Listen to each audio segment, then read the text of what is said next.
Well, good afternoon.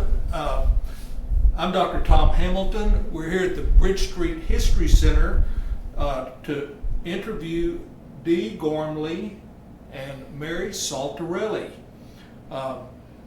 for our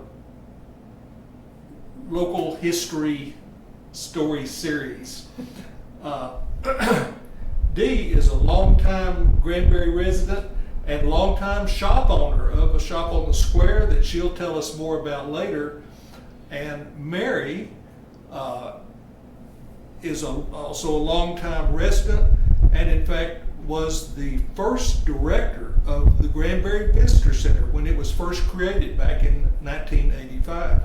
And Mary is also one of our noted local historians, has done a lot of valuable writing and research on Granbury history. So this is July the 27th, 2023, and we're going to jump right into this. Dee is kind of the star of our program this morning, and Mary's going to help us out. So Dee, I always like to find out, how did you ever get to Granbury? Where are you from? I came in a roundabout way. In 1958, I married Don Gormley in Kearney, Nebraska. Well, no, we married in Sayre, Oklahoma, but we were going to college in Kearney, Nebraska. And we decided we didn't want to go through another cold winter, so we loaded everything in our little 50 Chevy, and we drove to San Antonio, Texas. We had $50 when we left Kearney. So, and Don got a job right away, which was really a good thing. And we have stayed in Texas. We never looked back. We said, here we are.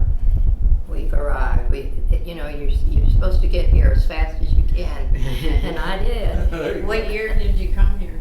1958. That's what you said then. I apologize. And so I was a teacher, and I got a job in the Granbury school system. But Don's job was in Stephenville. We looked for a house in Stephenville, and we couldn't find one that we liked, luckily, because Don had seen Lake Granbury, and he was really wanting to come to Granbury. So we came over here and looked, and found a house we liked. Mr. Wan said he would hire me to teach 5th grade, and so we were ensconced in, is that the correct word? Ensconced. In Granbury, yes. What year did you come to Granbury? 1979. Not 1958, because in No. 58. Okay. Oh, I'm sorry, that's totally wrong. Yeah, no, that would be right, because we married in 58 and we came here in 79. Sorry. That's folks, okay. that's old But age. in between, you were in Texas. We had 2 little rugrats. By the time we came to Granbury, they were both in college, and so we didn't have to have we bought not a large house because we thought we're going to get rid of those kids. And they are just really wonderful people, and they've gone off in their own direction, and we're all very happy with what we're doing. So you taught school for 3 years then, and then decided you needed a break. Yes, the children I had taught in Corpus Christi and Houston, and actually it was A-Leaf School District, which is in the Houston area. And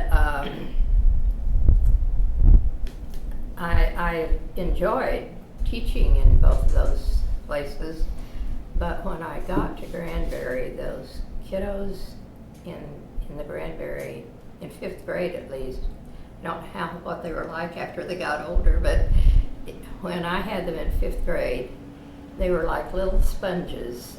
You would just open your mouth and they would just be like they were waiting to see what was coming. And we had a lot of fun, but I was exhausted. After 3 years, I was just worn out, and I decided I would take a year off and just think about whether I wanted to teach or what I might like to do. So I was taking my year off. Had just started.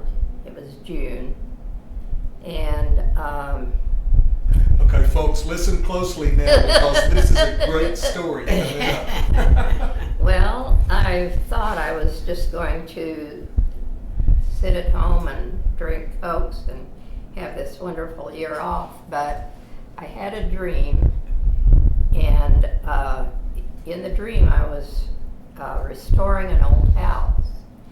And when I woke up the next morning and thought about it, I thought, well, what in the heck? Why would I have that dream? Because I didn't want to restore an old house. So as the day went on, I decided to go out and work on I had a project where I was laying big rocks down to make steps down to our boathouse. And I had a little cement mixer, and I was mixing cement. I can't see you out laying with a rock. cement mixer laying rock. That's pretty. You were after it.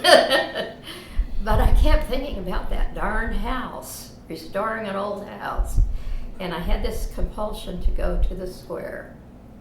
The square was a special place to go. On the weekends, I would tell Don I was going to go down to the square for a few minutes, and he'd say, yeah, I'll bet a few minutes. I'll see you at the end of the day. I would go down and I'd go from store to store and just have a ball. So I had this compulsion to go to the square. So I got all cleaned up, drove down to the square, and the first store I went to was Books on the Square because that was my favorite. And I walked into the store, and Mary Downs, the owner, said, how are you? What are you doing these days? I told her that I was going to take a year off from teaching, and she said, well, I'm restoring an old house, and I really would like to have more time to do that. Would you be interested in buying Books on the Square? It was the only business in town that I was the least bit interested in. So I went home, and Don and I talked it over, and we bought Books on the Square. And had a fantastic position there. That was a great store, and people came from everywhere to come to your I had store. at least 100-mile radius. I knew who a lot of my customers were, and it was pretty much 100-mile radius. Now, how long did you operate that store, Dee? I almost made it to 20 years, but I was just a few months from 20 years. And I wore myself out. What I were guess those I tend to- years? Let's see, that would have been 1982 to 2011. Wow. And you spent some serious hours down there too. Yes. Your bookstore it seemed like it was always open. Well, it pretty much was. It was open 7 days a week, and I usually put in about 60 to 70 hours down there. And a good example of it always being open was one evening I was locking the door to the bookstore and getting ready to go home. I actually got in my car, and I was driving around on my way home. A bus drove up and parked in front of the bookstore, and they were going to go to the Opera House, but first they were going to eat at Mary Hart Tea Room, but he had to park right in front of the bookstore. I whipped that car around and unlocked the door, turned on the lights, and sold merchandise till they had to go to the Opera House. Well, because you were such a long-time store owner and operator there on the square, I know you knew all of the characters on the square and the stories about their We stories. could be up here all night if I Well, give us a good running start anyway. And Mary, you know a lot about this too. Feel free to jump in at any point. Well, why don't we start with Howard? Oh yes. That's Well, a good one. yeah, Howard Clemens was the town character, I guess. He would come and do the square, every few days. He'd do all this in and out of the stores, and he visited with everyone. And so everyone would say, "Oh, here comes Howard," and be all excited because Howard was on the square. He was a wonderful man, and he played General Granberry when we had the bean cook-off, Mm-hmm. which I think that was He that the started- first bean cook-off I'm not sure whether it was the first bean cook-off or maybe it was the second, but it was very new when I came to the square, and Howard was He helped start it, I believe, and it was called General Granberry's Birthday and right, and Bean Cook-Off, and Howard was General Granberry, and Dee was like the second or third Bean Queen. She was Bean Queen. when I was the bean, or even now, if I tell anybody that I was the bean queen, they say, "Was that an honor?" And I'm going to run too long probably, but I got to tell you, I got stopped by the local policeman the Monday after I was the bean queen during the bean cook-off on Saturday. The policeman pulled me over, and his light started flashing, and I had my two little grandchildren in the car, and they said, "Oh no, what's wrong? What's happening?" I said, "It's okay, it's okay." The little guy, he was very young, probably in his 20s. He came up to the car and looked in at me, and he said, "You're the bean queen, aren't you?" "Yes, I am." And he said, "Well, you have an inspection sticker that's expired, and I have to write you a ticket." I still got the ticket. Even though you were I was a bean queen. I think, why don't we, if you don't mind, Tom, why don't we interject and talk about the Merchants Association and then go back to the people? Sure. Because those people, the characters and the different store owners, and because I want to be sure and mention Dee's role in that, but in the, I want to say late 70s, I don't know, it started as a protest to the city the city having parking meters on the I square. had forgotten about that, yeah. And so the square was revitalized during the 70s.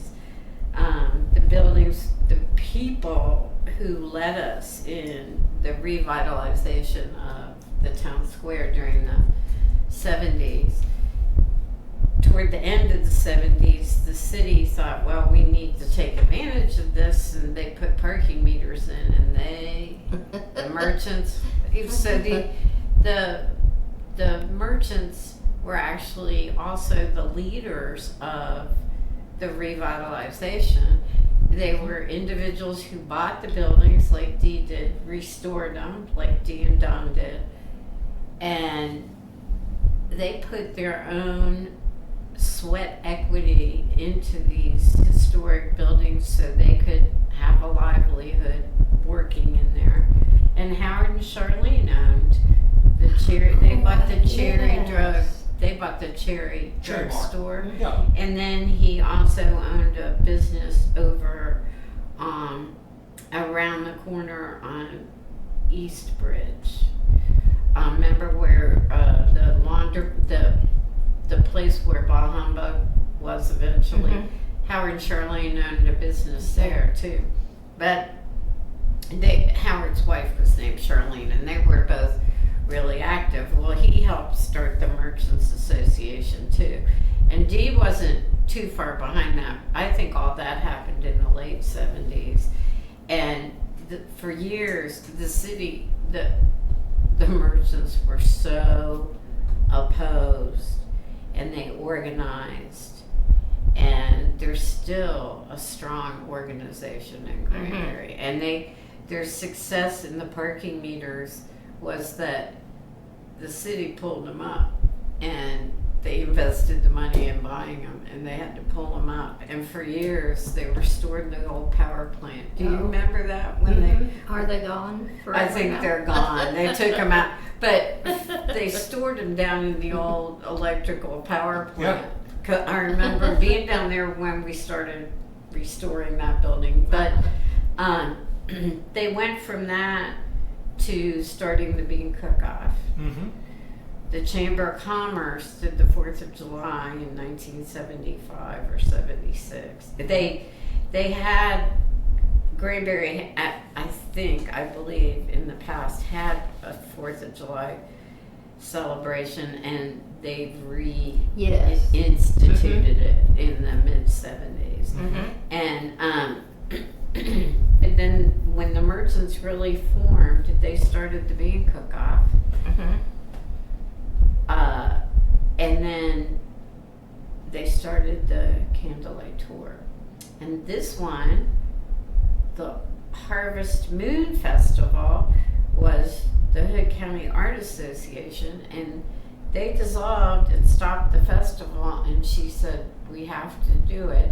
She was president of the Merchants Association that year, and she saved the harvest. It was called Harvest of the Arts, and Right. the Merchants Association took it over and called it the Harvest Moon Festival, and she did that. And I was like, that was when I was tourism director, and I was like, you know, it seemed like every season we had a festival. Well, now it's even more. I mean, Yes. every month they have a festival now.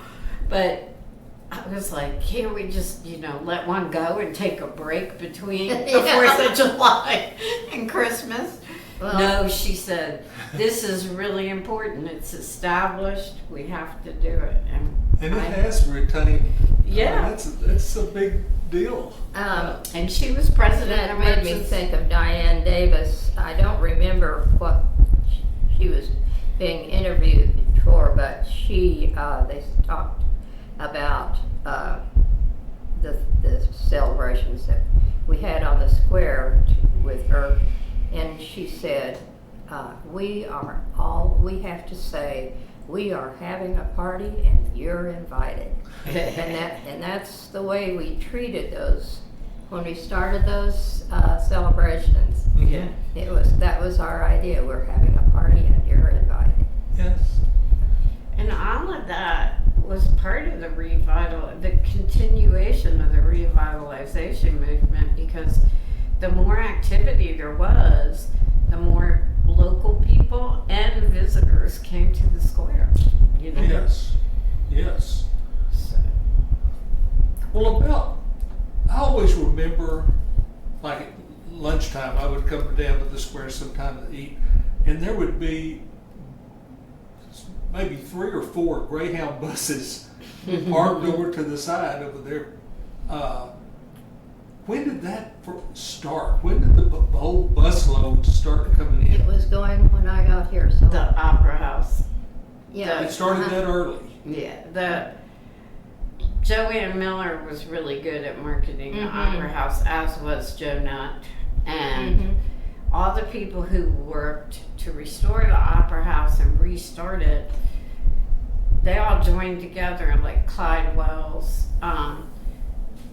And they contacted bus companies and said, we have, and Janine, Mary Lou Watkins opened the Nutt House. Mm-hmm. It was a restaurant. That was quite a draw. Yeah, Mhm. this was all in the 70s. And then Janine Macon bought a building on the same side of the square as the Nut House, the north side, and she opened Janine's clothing stores. Well, okay, that was the first shop, is my And understanding. she was, I have to say, she was so poor. She managed to buy the shop, but she and her daughter, what was her daughter's name? We'll Oh, think of it. shucks. We'll think of it. See, Well, we don't- anyway, she and her daughter lived in the back of the store That's what when I she always first heard. bought it, so that was a huge Yeah. undertaking for her. And she was confronted by many people who said, well, why would a woman want to own a business? She let She them was know. a character, so now we're back to the character. She was a character. And she was a strong leader in Granbury, and so was Mary Lou, who Mhm. restored Mary Lou Watkins, Yes, who was a descendant of the founding Nutt family, and she restored their building on the northeast corner of the square and opened the restaurant. So now ladies had a day trip destination. They could Uh-huh. go have lunch, and they could take in a play at the Opera House, and they could go to Janine's and look for clothes. So I that's dropped by the bookstore. Well, well, after, and then the when I bookstore. bought the bookstore, I realized that I couldn't possibly have all the books that people were going to ask for. But I found out that I could call a supplier on Monday morning and have something in there by Wednesday if they had it in stock. I had to order a certain number of books, but so that word kind of went out, and people who were coming to the Opera House would call on Monday and say, I'm coming this weekend to see the play, can you have such and such for me? And we would order it and have it waiting. Awesome. And it went from a little box that had a few books into this big bookcase that was full of special orders every week. Books on order. Yeah. Wow, that's pretty And cool. she, You were ahead of your time there, Dee. Well, I knew I had to do something to snag those people. she was really, really good at,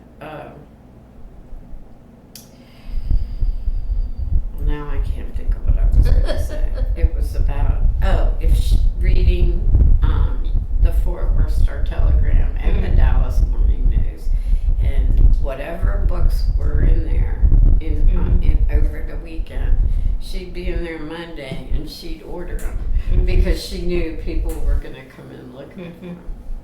And then as the years went by, I loved it because sometimes a customer didn't want the book themselves, but they'd call and say, I've just been watching The Few, and they're talking about such and such. Do you think you need to order it? And so we would take the plunge, and that didn't always work. Sometimes nobody bought it, but most of the time somebody would come in. Yeah. Talk about Rinky Tinks and Tom. Oh, okay. Well, it started out that it was called Ashburn. Oh, Yeah, Ashburns. Polar Bear. Yeah, Polar Bear Ashburn. Ashburns. That's right. Polar Bear. I forgot about that. And Tom played the banjo, and he owned Polar Bear Ashburn, and he would run over to the Opera House And sing along. before the show started and play the banjo, and he'd get a little commercial in, say come to Polar Bear Ashburn, which was on the west side of the square, and the west side I think turned out to be a really strong side. And For that's- years, it has been. and how many people would even think about whether, which side of the square you would want to be on, but I think the people, West Side still to this day is And part of it is because it's cooler on that side. Mhm. Right. That's true. Yeah. And so Tom was like my,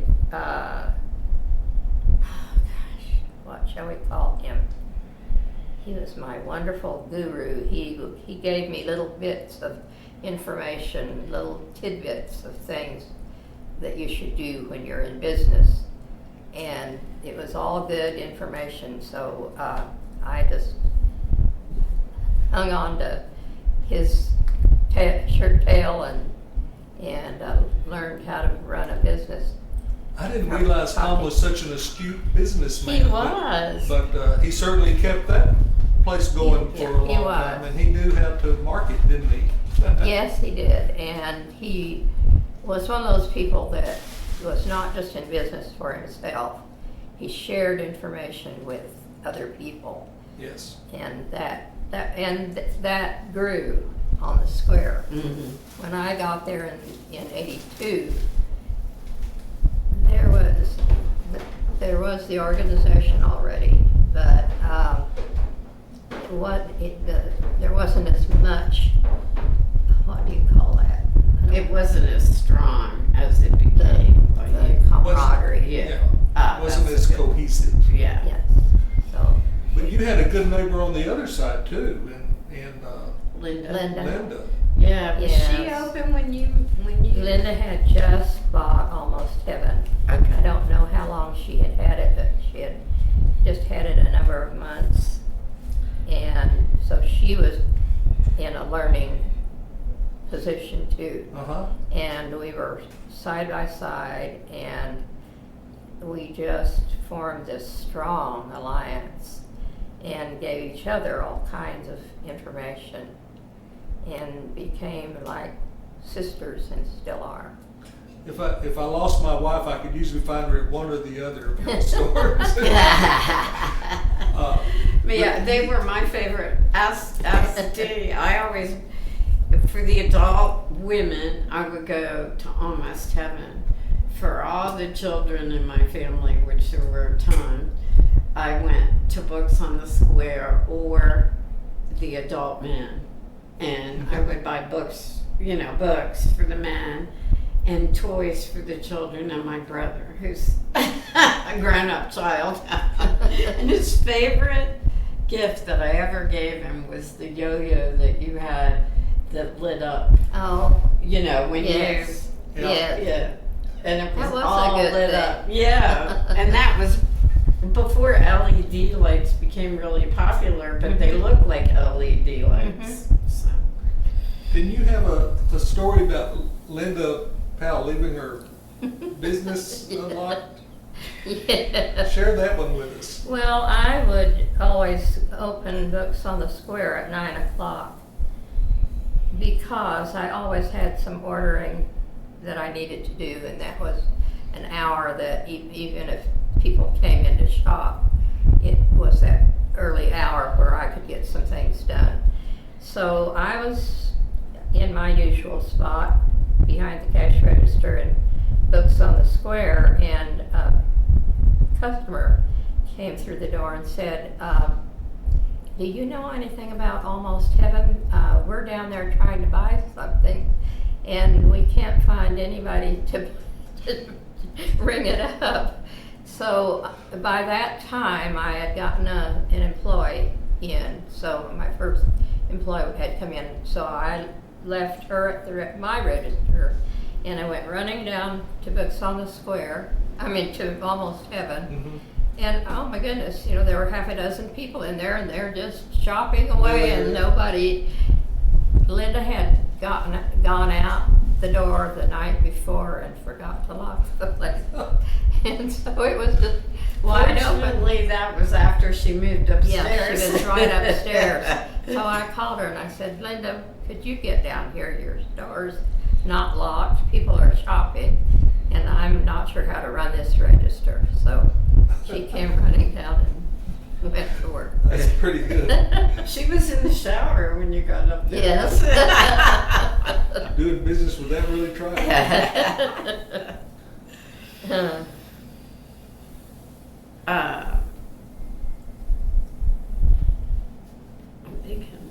we should talk about Ray King too. Yes, I'd written down the wagon yard.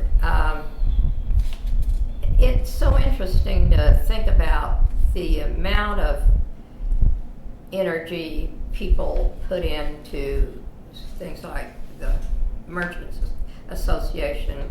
There was a core of people that just worked their little heinies off for this square, and it paid off. It was something we needed to be doing. But and then there were these other people who, and Wagon Yard was one of those places. Ray didn't come over and participate in what we were doing, but it was such a wonderful special store that we gave him, he got a free pass, I guess. There were a couple other places like that we knew they were really good for the square, so, and we certainly we weren't going to say anything against the place, and we sent our customers back there. But Wagon Yard and is still a wonderful, wonderful store, just beautiful. I learned a lot. And his sons and daughters still run it. Uh-huh. Oh, yeah. Yeah. Let's see, what else should we talk about as far as the people in the square? Characters. There were a lot of characters. Well, we've covered a lot of them. Mm-hmm.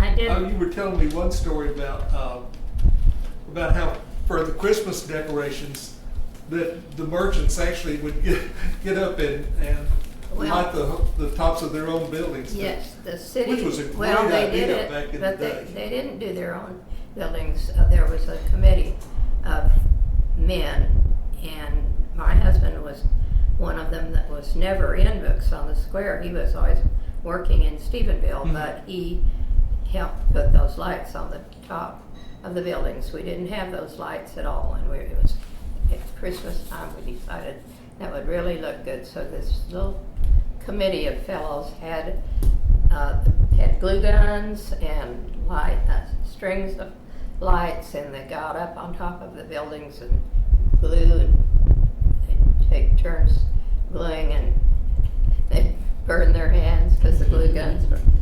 And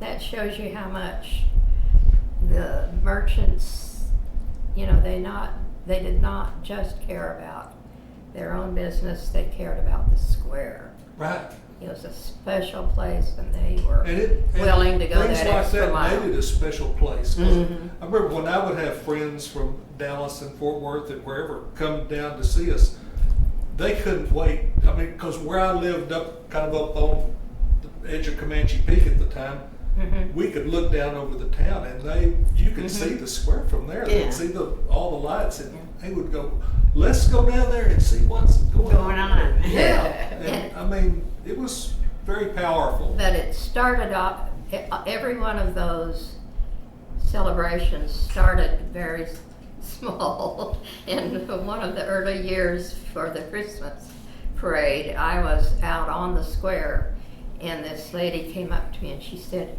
"We're here to watch the parade. Where do you think we should stand?" And I said, "The parade is already gone by." It was very early, one of those early years where there were very many.